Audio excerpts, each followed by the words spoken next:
받으소서. 주님이 말씀하신다. 나는 너그럽고 자비로우니 이제 마음을 다하여 나에게 돌아오너라. 그리스도님 찬미와 영광 받으소서.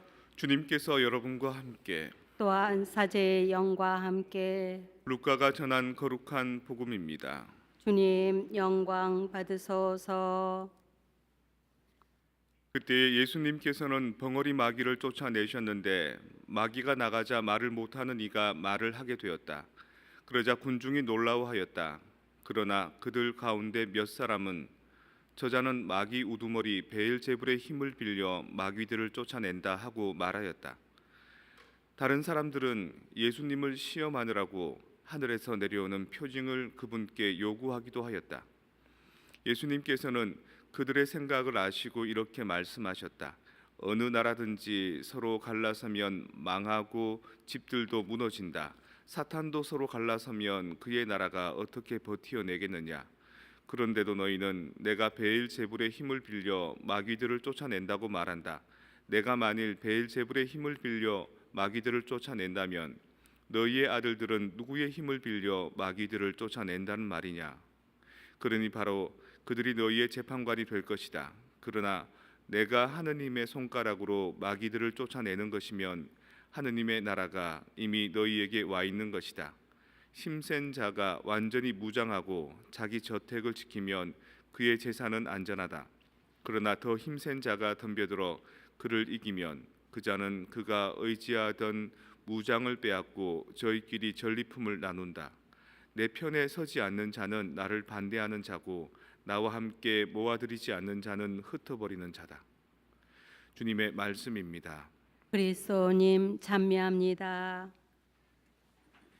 어제는 하느님께서 우리에게 규정과 법규를 가르쳐 주셨다라는 얘기가 나왔습니다. 근데 오늘은 그 규정과 법규를 거스르는 얘기가 나옵니다.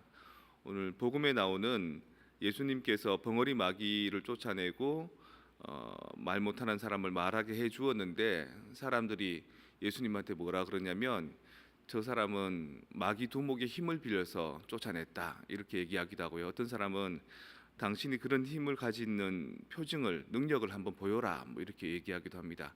이게 그냥 사람들 사이의 갈등이 아니라 사람이 신께 대드는 겁니다. 신에게 반항하는 겁니다.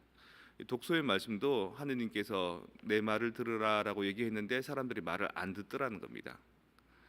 대개 이제 우리가 죄를 짓는데 세 가지가 있는데 첫 번째는 물건에 대해서 죄를 지을 때가 있습니다. 대물 관계에서. 그리고 사람에 대해서 죄를 짓는 게 있죠. 그리고 마지막은 대신 관계, 하느님에 대해서 죄를 짓는 게 있습니다. 가장 근본적인 하느님에 대해서 죄를 짓는 거죠. 동물 세계에도 신이 있을까요? 우리에게는 신이 있죠. 종교가 있죠. 동물에게 종교나 신이 있을까요? 제인 구달 박사가 탄자니아 침팬지 연구할 때 그걸 발견했다 그럽니다. 어떤 침팬지들은 그 흰개미를 잡아먹기 위해서 나무 가지로 이렇게 개미 굴에 집어넣어서 개미가 나무를 훑어먹는 그걸 하는데 모든 침팬지들은 그걸 다 할 줄 알았는데 아니더라는 거죠. 조금 산 넘어가니까 다른 동네 가니까 그 침팬지들은 한 마리도 흰개미를 그렇게 잡아먹는 기술이 없더라는 겁니다. 대신에 그 침팬지들은 흰개미 잡아먹는 침팬지들과는 달리 이 견과류 같은 거 있죠. 딱딱한 그거를 이렇게 깨서 먹는 기술을 특별하게 가지고 있더라는 거죠. 이걸 일컬어서 문화라 그럽니다. 문화. 이쪽 문화가 다르고 저쪽 문화가 다르고 짐승에게도 문화가 있다는 거죠. 근데 아무리 연구를 해봐도 짐승이 종교 행위를 하는 건 못 봤다는 겁니다. 짐승이 신을 섬기는 건 못 봤다는 거죠. 왜냐하면 신을 섬긴다, 종교 행위를 한다라는 것은 조금 더 고차원적인 영역이거든요. 영혼의 영역이고 지적인 작용 중에서도 가장 개념화 작업을 할 수 있는 그런 영역인 겁니다. 그래서 신을 대하는 것, 신을 인지하는 것, 신의 뜻을 따르는 것 또는 신의 뜻을 거스르는 것 이거 자체가 아직은 인간에게만 유보된 일입니다.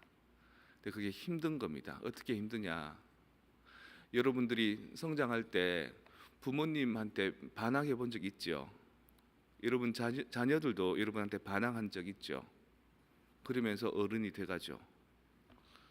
그만큼이나 하느님이 우리에게 가르쳐 주신 길이 있고 진리가 있어도 그거를 알아듣는 듯하는 때가 있는가 하면 조금 더 지나면 자기 고집을 피우는 때가 있고요. 그러고도 나중에 뉘우치고 다시 복귀하는 그런 때가 있는 겁니다.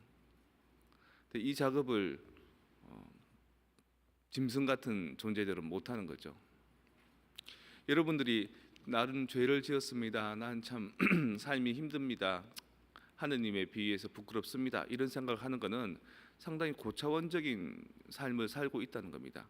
그리고 그 안에서는 신이 있다는 것을 인지한다는 거죠. 신의 뜻을 거스른다, 내가 그분 뜻대로 살지 않았다라는 것 자체가 신 존재에 대한 인지라는 겁니다. 이스라엘이라는 이름이요, 참 좋은 이름 같지요. 근데 이스라, 맞서다라는 뜻입니다. 엘로힘, 하느님께 맞서다. 왜냐하면 그 이스라엘이라는 이름을 가진 그 사람이 야곱이 하느님하고 씨름을 했거든요. 약복강에서. 그러다가 한 대 탁 얻어맞아 가지고 쩔름바리가 됩니다. 우리는 하느님과 씨름하는 존재입니다. 그냥 짐승들한테 먹이 주면 짐승들이 받아 먹고 그 주인만 아르르고 하는 그런 신앙을 하는 게 아니라 그 존재와 함께 씨름하는, 그게 인간인 겁니다. 그래서 그분 뜻은 확고하게 있지만, 그분 존재는 확고하게 있지만 그분 뜻을 따를 때도 있고 거부할 때도 있고 죄 지을 때도 있고 순종할 때도 있고, 하지만 그 전체를 다 일컬어서 종교 행위, 신앙 생활이라고 얘기하는 겁니다. 그러니 죄 지은 것은 나쁘다, 뭐 하는 뜻을 따른 것만 좋다, 이게 아니라 때로는 나빴던 것, 때로는 좋았던 것을 통칭해서 우리는 신앙생활을 하고 있는 거죠. 일컬어서 여러분 자녀들이 여러분 속 썩일 때는 나쁜 놈, 여러분 말 잘 들을 때는 내 자식, 이런 거 아니지 않습니까? 전체가 다 내 자식이고, 그래서 하느님께서도 여러분이 죄 중에 있을 때도 내 자식으로 기다려 주시고요, 또 여러분이 좋은 일을 할 때도 내 자식으로 흐뭇해 하시고 그런 겁니다. 결국 우리는 종교 행위를 하고 있는 것이고, 그 종교 행위 안에서 내가 어느 만큼 삶의 진리 안에서, 하느님의 뜻 안에서 왼쪽으로 가 있냐 오른쪽으로 가 있냐, 그리고 그것이 나에게 어떤 유익이 되느냐를 잘 체험한 다음에 가급적이면 하느님 뜻에 따라가면 나에게 하느님께도 좋은 것이 되더라. 그걸 꾸준히 해나갈 수 있는 게 계속하는 기도인 겁니다. 그 수도자들은 성무일도 바치죠. 에인젤 프레이어 아침에도 바치고요, 낮에도 바치고 저녁에도 바치고, 이것도 계속해서 삶의 순간순간을 호흡과 함께 기도를 하기 때문에 가능한 거거든요. 근데 그것하고 유사한 게 여러분들이 바치는 레지오 마리아의 주회 같습니다.